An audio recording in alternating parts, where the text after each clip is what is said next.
তুমি যখন রাসূলুল্লাহর বিরুদ্ধে কেউ কথা বললে সহ্য করতে পারো না, তাইলে যেই মজলিসে বলে আমার রসুলকে বলে যে জিন্দা নবীকে তালাক দিলাম, আমরা মুর্দা নবীর উম্মত, ওয়াজের মঞ্চে এসি রুমে বসে যেই জানোয়ার গুলা, আলেম নামের জানোয়ার গুলা আমার রসুলুল্লাহর শানে বেয়াদবি করে, ওদেরকে কেন শাস্তি দিচ্ছ না? ওদেরকে কেন রাস্তায় তুমি মারতেছো না? কেন ওকে তুমি শায়েখ বলে বরণ করো? কেন ওকে তুমি তোমার আইডল মনে করো? তোমার যদি রাসূলুল্লাহর শানে কথা বললে এতই তোমার আঘাত লেগে যায়, তাহলে আগে তো শাস্তি দেওয়া দরকার তারে, যেই আলেমটা এসি রুমে বসে আকাশচুম্বী মর্যাদায় বেয়াদবি করে। তুমি তো আগে তারে শাস্তি দেওয়া।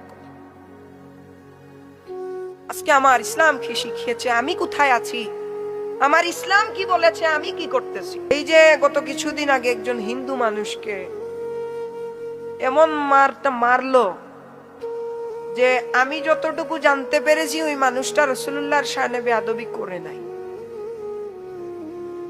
ও যদিও করে থাকে তাইলে আইন আছে, ও যদিও রাসূলুল্লাহর শানে বেয়াদবি করেও থাকে তাইলে ওরে শাস্তি দেবার একটা নিয়ম আছে। আপনি ওরে কাতল করেন, তরবারি দিয়া ওর গলাটা আলাদা করে দেন।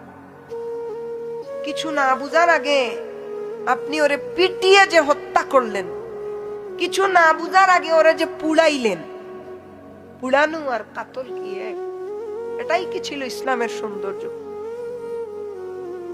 এজন্য পায়ে হাত রেখে বলে যাই, এখনো সময় আছে, আল্লাহর রাস্তায় ফিরে আসুন। আপনাকে দামি যিনি বানিয়ে দিবেন, চিৎকার দিয়ে বলুন তিনি কে?